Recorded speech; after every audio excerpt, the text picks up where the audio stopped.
This is the remnants of the 1946 state championship game, and I think first all of us would like to recognize that approximately half of our teammates are no longer with us. They passed away, and we certainly feel for them. We wish they could be with us today, as well as those who could not be here for other reasons.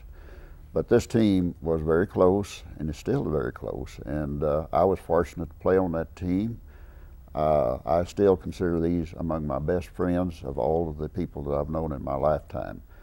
But I'd like to start here today and introduce Pug Gabriel and Jug Taylor, who were our co-captains, and I feel that they probably are best able to speak for the team, and we'll share with you a number of funny incidents that did occur with us that year, and hope you enjoy that. Bug?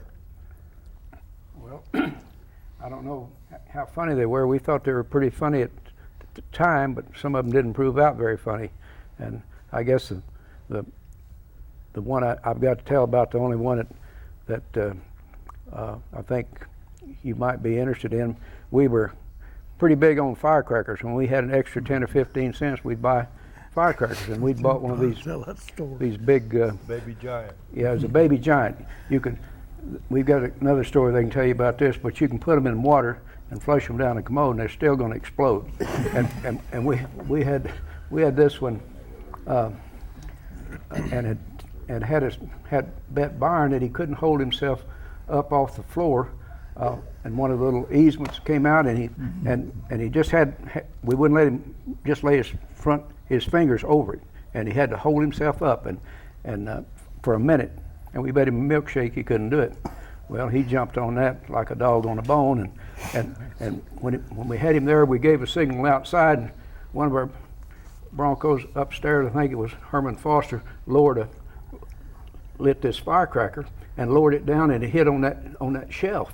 And Byron is sitting there looking at it like this, and we know he's going to turn loose, and he don't turn loose, and we're counting, 30 seconds, he's got to hold himself there. And about that time, the thing goes off, and Byron his face is black. He can't see, and the ball game is starting in less than 2 hours, and we're at the hotel. So that one wasn't very funny, but it stayed a long time. I didn't think it was very funny. Well, you should have been a good sport. Jug, what do you remember? Well, I remember that before 1946, our 45 ball club got as far as the quarterfinals. And that's the game that you're talking about, where we had the firecrackers. But we met a ringtail tutor with Wichita Falls. They were just loaded with a lot of talent, and we made some adjustments. We came out of a 5-3 defense and went to a 7 diamond for that game, and it was a big mistake. I mean, they had some hands on their football team that were really outstanding, and they beat us 35-0. And there's a humorous story out of that we were talking about earlier. When we started the second half, I think we were behind 28-0 or something like that. They scored 1 touchdown last half. But anyway, it was snowy, and they had cleared the field a little bit, and it was cold. It was a bitter day to play football. And so we took the kickoff the second half, moved the ball down to almost the 20-yard line. And Hayden said, "We're going to fool them now." He was a quarterback. He said, "We'll fool them now. We're going to throw a pass." So he threw an incomplete pass. He came back to the huddle and said, "Well, they won't expect this when it says we're going to run another pass play." And, well, that didn't work either. And third down came, and fourth down came, and still no pass completion. He said they'll never expect on fourth down for us to pass. And J.W. Ducklegs Thompson was our captain that year, and he said, "No, we're not going to pass." He says, "They haven't worked, and we're not going to." And Hayden said, "Well, as long as I'm quarterback, we'll run the plays I call. And JW said, well, as long as I'm captain, we'll run the plays I call. So we had a standoff there, but Duck won out. And the last thing I remember was Steve Dowden, a big old tackle we had, jumped up in the huddle and said, hooray! You know, we're not going to run a fourth down pass play. And JW was called upon to run a dive up the middle, and he made, I think, 9 yards, and when the ball went over. And anyway, we didn't score. But from that team came the makers of the 46 team. And we had a number of people that were back off of that 45 team. We had seen a little playoff exposure, and we liked it, and we wanted it. We wanted all of it, and we did. And then, of course, the next year, the 47 bunch. I sat on the sidelines with the team. I was playing at Baylor at that time, and I saw something I couldn't believe. You know, Odessa High was picked like 72 points favorite to beat Highland Park in that game, that semifinal game there in the Cotton Bowl there in 1947. But it seemed like everything that we did went wrong. I remember sitting on the bench there with the team and Joe Coleman, the coach, and he seemed like he was just calm and cool and collected right on up until midway through the fourth quarter, and he just went berserk. He had this rack of pint water bottles that was set out in front of him, and he started grabbing those things and drinking water, and water were going all over him and all over me, and he was grabbing guys and throwing them in, but it was too late, and they beat us. I think it was 18 to 6 or 18 to 7 or something like that. But it was just everything went wrong. We were clearly the better team, but we didn't take it down and win the ball game. So I not only remember the 46 bunch, but I remember that 45 bunch that got us to the quarterfinals. I remember the 47 bunch that got us to the semifinals. And right in the middle was the heart of all of it was the 1946 team that took us all the way. I think about that bunch all the time, and it was a glorious year for us. We brought a lot of fame and attention to Odessa, Texas. I remember playing Highland Park out here at Old Fly Field in 1946. There were 13,000 people at that stadium that only seated 9,600. And you could have shot a howitzer cannon down Grant Street and not killed anybody. They were all at the ball game. There's lots of things I remember about those years, about that year, and about our winning the state championship. But I think the best thing that I got out of it was a great bunch of friends who all shared the same objective, and that was to win a state championship. We had that in mind when the season started, and we lived to see it. A lot of them, as Pug said, are gone now. 4 out of starting 11 are no longer with us. 7 remain. And there's some of those that just couldn't, the 7 that still remain, that couldn't make it out here because of health problems and whatnot. And I think of them often too. But anyway, it's a great bunch, and 60 years later, we need desperately to see another state championship team. We've gotten too much attention for what we did 60 years ago. We need another championship, somebody else to talk about. And I'm hoping I get to see it before I join those 4 others that's not here. That's it. I think it's fair to say that 1946 was one of those years when everything did go right, and it all came together. It did. Byron, what are your thoughts? What do you remember about playing in '46? Winning? Winning. No, actually, in '46, we had some grudge matches. We had some teams that beat us pretty bad in '45. We got even with San Angelo, and it was a pleasure to play on this team because the blocking was tremendous. I think everybody on the whole line should have been All-State because we were heavy. Most of the teams we played outweighed us 45 to 55 pounds. We played a team in Oklahoma, and they still had beards on, and I think most of them were 21, 22 years old, and I said, my God, we got out on the field and we was warming up, and I was looking down the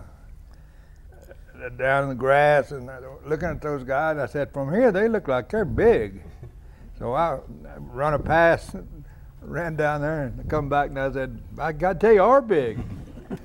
And we beat them, though. We beat them pretty bad. Yeah, Heath was on that team. Yep. First team All-American. Yeah, first team All-American. But winning is a habit. I mean, we lost our habit to Highland Park.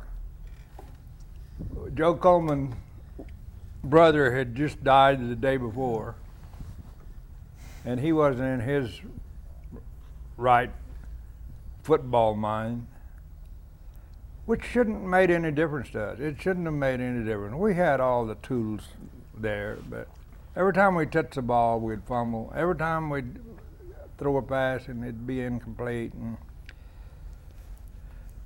3 times I should have scored, and I didn't. But that's one of those things. And we couldn't figure out why they knew what we were going to run before we did. And as it ended up, one of the college coaches' son played for them, and he had them ready for us everywhere we moved, the way our sets were up, a man in motion, they'd shift for that, and he had them coached so fine that we couldn't run a play that we'd run all year because he had them coached. Now, nobody says this, nobody admits it, but H.R. Russell Sr. won that game for them. Mr. Russell. But it's not an excuse. It just happened. We wasn't expecting the team to come at us like that. And the time we woke up, it was over with. That's one of the bad parts about losing. That was the first game I'd ever lost. And I really took it hard. But the next year, we almost made it back. And in fact, the next year is the Highland Park game that I was just talking about that coach. And things happened. It was our fault we didn't win. And the coach wasn't coaching because he was over there grieving over his brother. But we had a great football team. I was a running back, fullback they called it then. And these guys were making holes for me, and all I had to do is just turn it on. And so that's about all I have to say about it. I surely enjoyed playing high school football. There never will be anything better than playing high school football. That's all I got to say. Well, we thank I think Byron hit some very pertinent points, but there's a few of us, like me, I weighed 147 trying to play tackle, and we were lucky to make second string and even play any. But we value that time very much, and some of these guys here are like me. They were fighting to make the second string and to play with these guys, and we were very fortunate to do so. Carol, what's your thoughts of being in that second string category? Well, I think second string would be giving me credit for something that I never made. It's usually third string, but I was basically on the so-called hamburger squad. We always were running the defense for the first team, and I remember one time during the season that they came to myself and J.D. Partridge and a couple others. I don't forget who they were. They said, "We want you to go down to the Lions Club. They're going to have you lunch for you." And oh boy, I thought, boy, they really know who I am. And they introduced me as the hamburger squad guys, you know. So. Kamikazes. Yeah, but like I say, I've told the story before, but the only claim to fame I have is that I almost knocked Pug Gabriel out of the playoff games one time by tackling him in the scrimmage before the playoff game. And I didn't intend to. I was really trying to dodge him, but I did hit him on the thigh and gave him a thigh bruise, didn't I? Right there. Yeah. So. Pug said it's still sore. And I was trying to miss you, I'll tell you that. I didn't try to hit you, but I think that I wanted to just belong to a team. I loved to play, but I was not good enough. I was about 135 pounds, so at the most that I ever weighed, and I was slow, and about the only thing I could is did have fairly good hands. I could catch a pass, but other than that, I couldn't run or anything. But I just loved being on the team, and it was enough for me to be on the team. And the only other highlight of my career was in '47. I always got to play. I always wanted to play Midland and Lamesa because I knew we was going to beat them bad, and I was going to get to play. Well, Lamesa was ahead of them 35-0 or something like that, and late in the fourth quarter, and I got in to play. And on fourth down, they threw a long pass.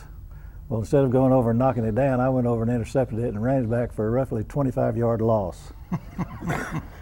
And that's my claim to fame. And Joe Coleman let me have it, I'll tell you, when I got back to the bench, but I was happy that I did intercept the pass. Well, we've got Harold Dozier here who played end, and I was reading some of the clips a while ago, and I noticed that I think you made a touchdown, caught a pass, even though you were just second string. I never made a touchdown. But you caught some I passes. did catch a few passes, but I never made a touchdown. I think I was close once, but I didn't. But anyway, you value that time. I valued that time very much, in the same reasons as you guys have mentioned. But another was, like a lot of us at that time, I didn't know, I didn't have a very happy home life. And in fact, my home was rather miserable. And every weekend, spending the weekends at home, I'd say, I don't have to put up with this. I was able to roughneck and make a living. I'm just going to quit. I'd go to school Monday morning, practice, think, gang, I want to play in that game next Friday. And that got me through school, just week by week, to not leave home. And certainly that was an advantage to me over the years.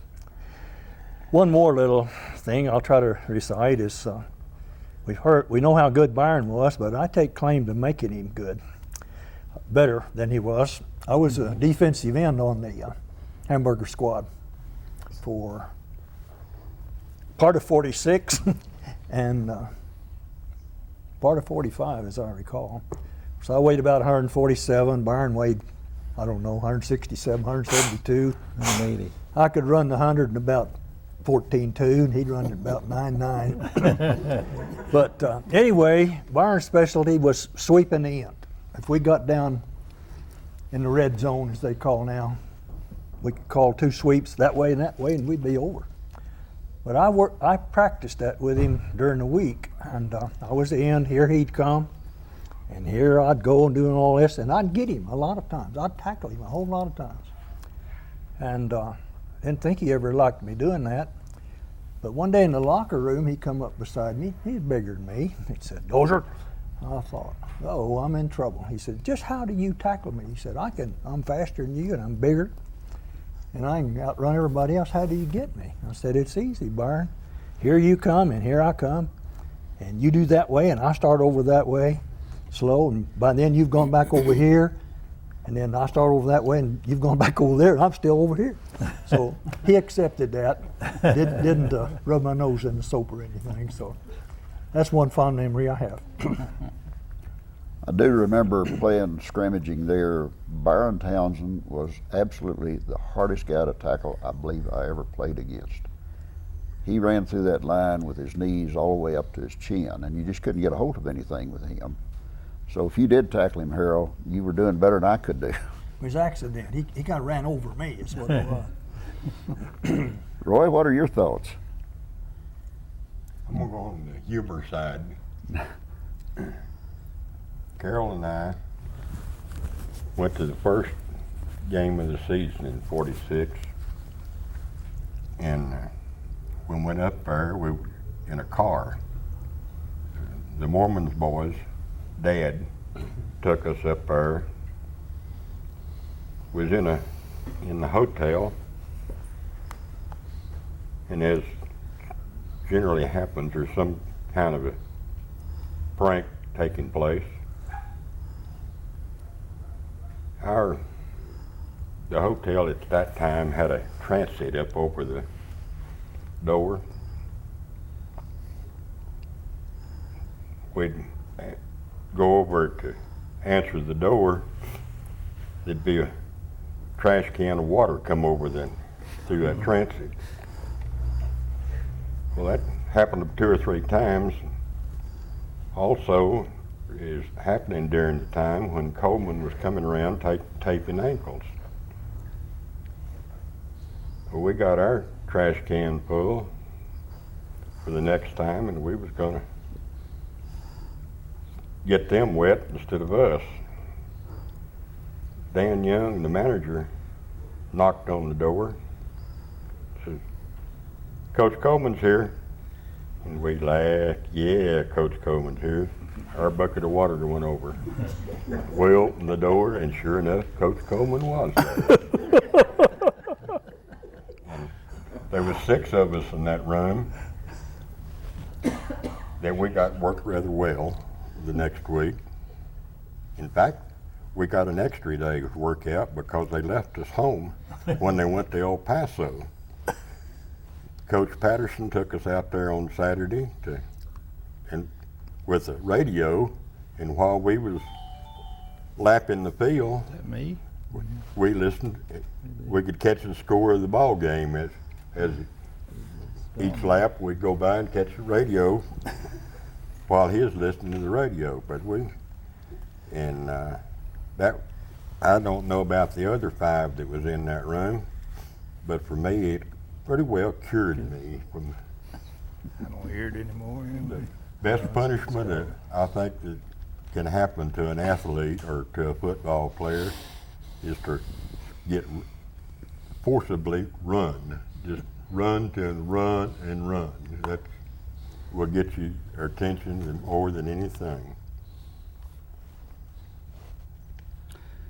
Well, I recall we played El Paso about the 2nd or 3rd game, and I was up on the top floor. There were 4 or 5 of us in the room there, and I looked out the window and it looked like it was snowing out there. Somebody had taken one of these packages of leaves of toilet paper and threw it out there, and there was a park across the street. Next thing I look out there and there's a mattress flying out there. And I don't remember who all was involved, but there were, at least some of the team didn't make the next trip either. But Joe Coleman was a disciplinarian, and he did demand that in spite of us, that we conduct ourselves properly. And if you didn't, then he got your attention. We have others here who were not on the team, but were right behind us. Tommy McKissick here. And Tommy, you recall watching us and looking up to us? Very much, and I've got a little Tommy McKissick, Byron Townsend story I want to tell. Okay. We were scrimmaging on fly field, and the B team, which was better known as the Hamburger Squad, was running offense.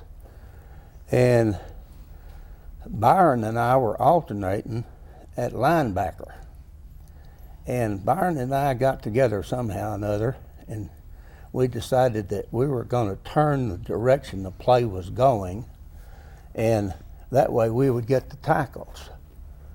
And we were just cheating a little bit. But anyway, Joe Coleman caught me signaling to Byron, and Joe said, "Hit the track." And I ran the track until dark that day. He never did say another word to me about it, but he did get my attention. And Byron did give me the horse laugh. But it was a lot of fun. I enjoyed the playing that I did. I played in all the games in '47, and the last one I didn't enjoy too much, but the rest of the games were excellent, and we did have a bunch of good people.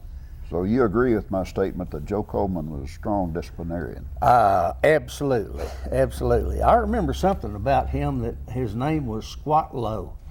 Now somebody told a story about that. If you didn't get down like you're supposed to at the line, he'd come by and nudge you in the rear and say, "Squat low." You remember the saying that Coach Johnson, Coach Coleman, and Coach Patterson always had, defense get low, offense get lower? Yeah. Pretty soon you're right down on the ground. But that was the way you got under your opponent. Does anybody else have anything that they want to mention here that in your memories of 1946? Well, actually, there was a lot not said that a bunch of lies said. Bunch of lies, you know. But it all comes down to this. We had one heck of a football team, and we had one heck of a coach. Without the coach, we would have still been a pretty good team. But with the coach, he was a brilliant man. And he called me Tone. They called me Santone all the time I was in high school. And well, I maybe go take a few minutes and tell you why my name was Santone. I came to Odessa and I was 13 years old, 12 or 13. And I saw my brother play football at Lytle, Texas, and I thought, well, I'd like to play football when I grow up. When I got to be 13, I was watching the guys work out and all those shoulder pads and stuff, and man, I said, I just can't wait to get me a suit of those. So I went over. I had just come to the town. I just transferred from Lytle, Texas. And I went over and asked, and I said, I want one of those uniforms. And the guy said, how old are you? Are you going to come out for football? And yeah, I am. He said, how old are you? And he said, I said, how old you got to be? And he said, you got to be at least a freshman or a sophomore. I'm a freshman. And hell, that was 2 grades up from where I was. And I got the suit, and I got to work out, and they put me on the kamikaze squad, just like they were talking about a while ago. And finally they found out that I couldn't be in the grade I was in, and they sent me back. And I had another year before I got to wear that football suit. But I really enjoyed watching football. My brother played, and I knew I was going to play football. I didn't know if I was going to be good, bad, or indifferent. I loved the game. So when I did get in high school, we had a back in 1945 that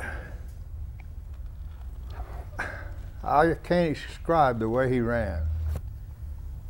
You ever see a horse lope? You know, they lope. That's the way he ran. And so naturally his name was Duck Legs. Duck Legs Thompson. And I'll tell you what, that was some heck of a football player.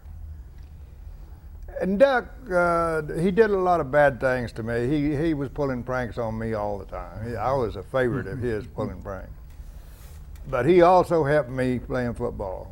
He told me one day, I think we'd just played Midland, and JW come over and said, Byron, if you could have cut that 38 back and made it a 36, you could have scored a while ago on that last play. And he said, you don't have to run around the end, cut back, get in. Mm-hmm. So I used that little thing for the rest of my football career. And I was thankful for Jug for helping me. But he was one heck of a football player. All the older guys here will tell you that.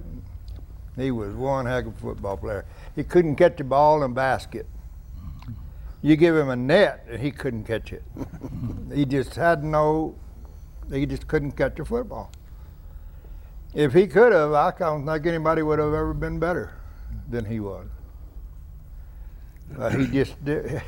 He was like a gorilla trying to find this ball, coach. But he was a great football player. He's deceased now. His wife came to get me yesterday and took me out to eat. And she and I have been friends ever since we were in junior high. And we've never dated. I was always over at her house after work. I'd come down 8th Street, or I guess 10th Street, whatever, and go over to Charlotte's house. And never dated, never any of this lovey-dovey stuff, just friend. And she called me the other day and said, Byron, I want to take you out to dinner. All right, that sounds good. And I said, I don't even have to ask my wife that. She said, no, you don't. She knew where everything stood. And it was nice for her to call me and talk to me. I remember JW taking the 1945 Sweetwater game on his shoulders and winning that game by himself. We were behind so long in that game, and I remember he ran down the sideline for I don't know how many yards for the winning touchdown. We beat him 13-12, didn't we? I don't know. You don't remember that 45? I thought we lost 13-12. No, we didn't lose. Lose to Sweetwater. In 45? No, it was in that, No, he wouldn't have that been. Gopher Bowl of theirs in 45, you know. Yeah, Smoke Bowl. Yeah. No, that was Amarillo was the Smoke Bowl. Sweetwater too. I'd like to bring up one thing with you guys, and nobody's ever even want to talk about it, but if I recall right, I think the roughest, toughest game to win was Big Spring. And It was. We beat them. 12-0. 12-0. Everybody was hurt, but that one was really tough. The whole year is probably the toughest. I remember, Charlie, a situation in that game. We were down on their end of the field, and Hayden had called this play, and Slim Hill was in there for one of the Mormon twins, and he was about 6'4" and weighed about 155 pounds.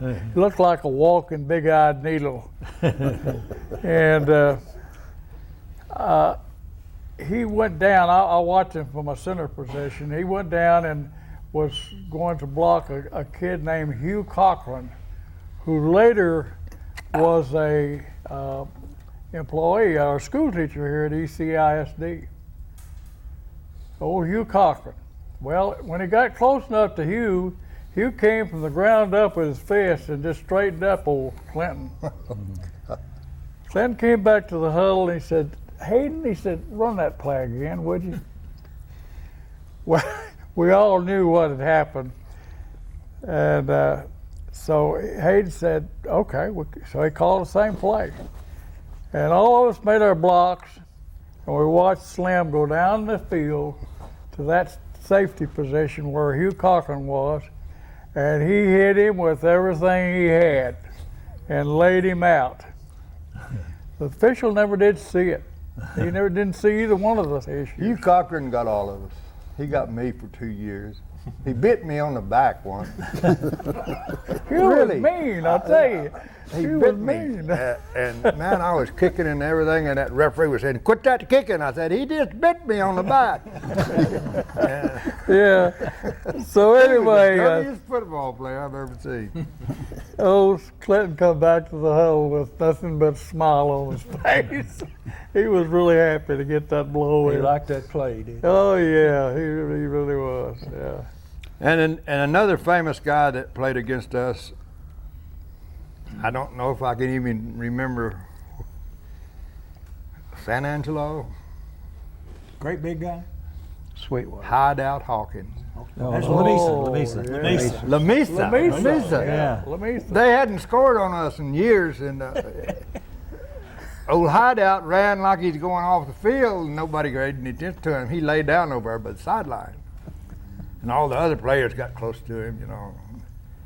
And they snapped the ball. Hell, he went down the field by himself and threw a pass. Nobody was within 100 yards. There was a Never bunch of forgot those. that either. That was something. There was a bunch of those. Hideout Hawkins. There was a bunch of those brothers, though. There About was 5 or a- 6 of them. They always had a Hideout Hawkins. Oh, everybody had a There was Hideout there was a guy from Lamesa also by the name of Udy, E-U-D-Y. He was a guard. He was a good guard. He made some teams because on honor roll, and he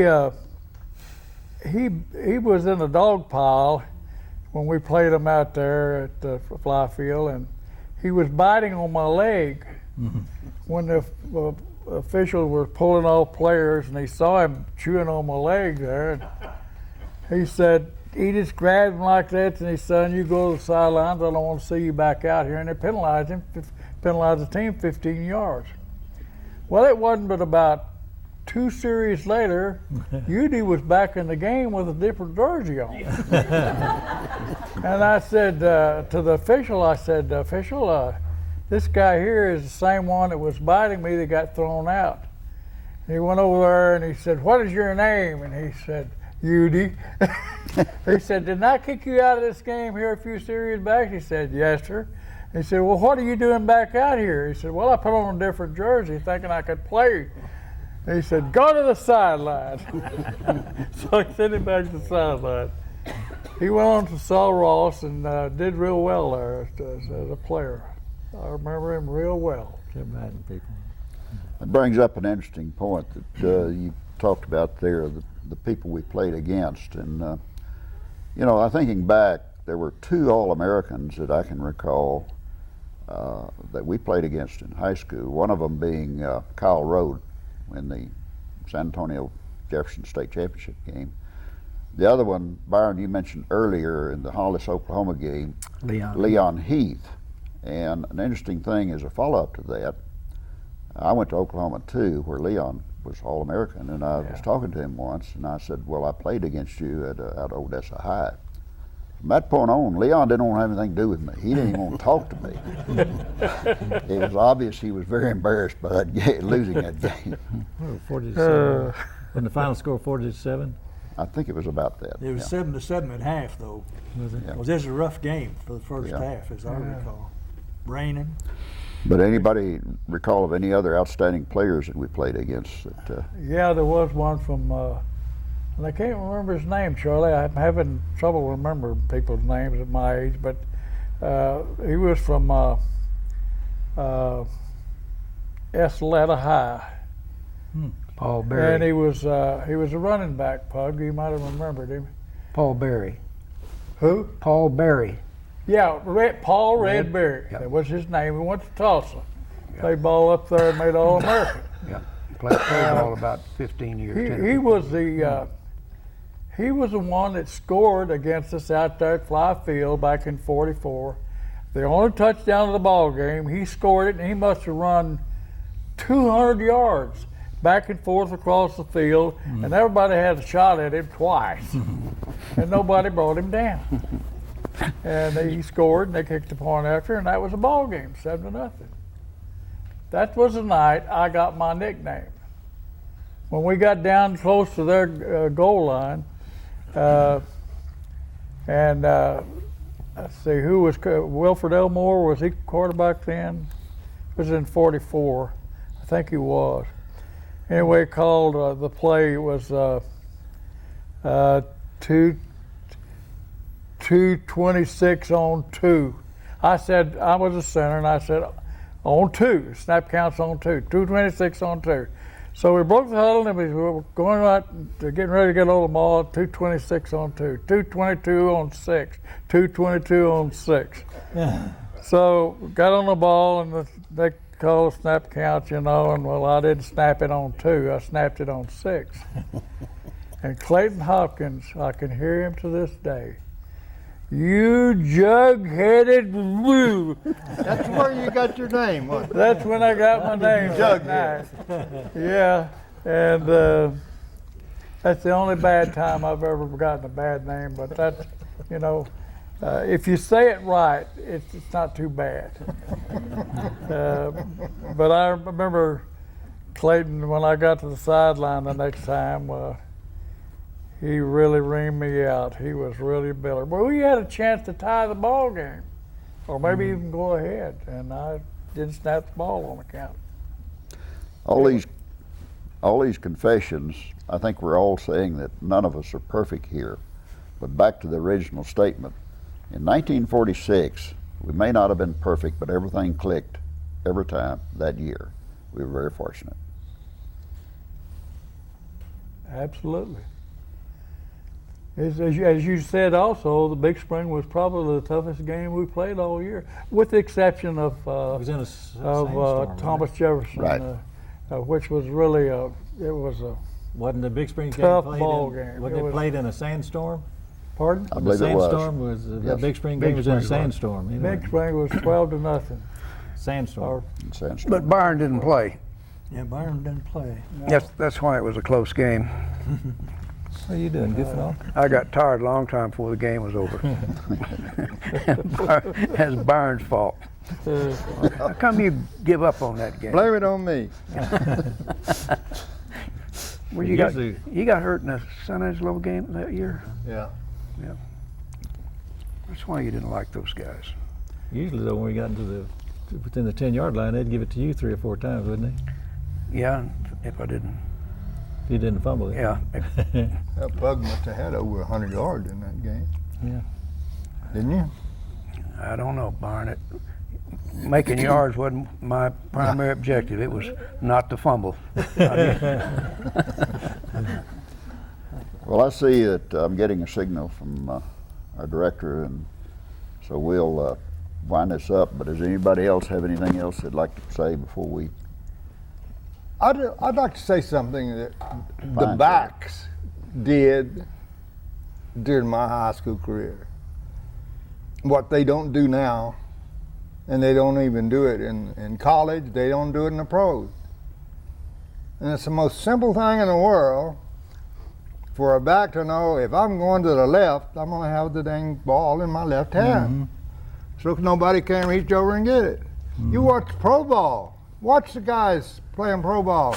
They'll get the ball on the right-hand sweep and have the ball over here. And that's why you see so many fumbles. And I don't understand why the coaches don't strictly say, take the ball both ways, put it here, put it here. It's easy to do. And it puts the ball on the opposite side. And you know, when you see pro players making millions of dollars out there, Yes, you want to. learning the fundamentals of carrying the ball, man, gets me sometimes. But I'd like to be there back again. Just wanted. You were there.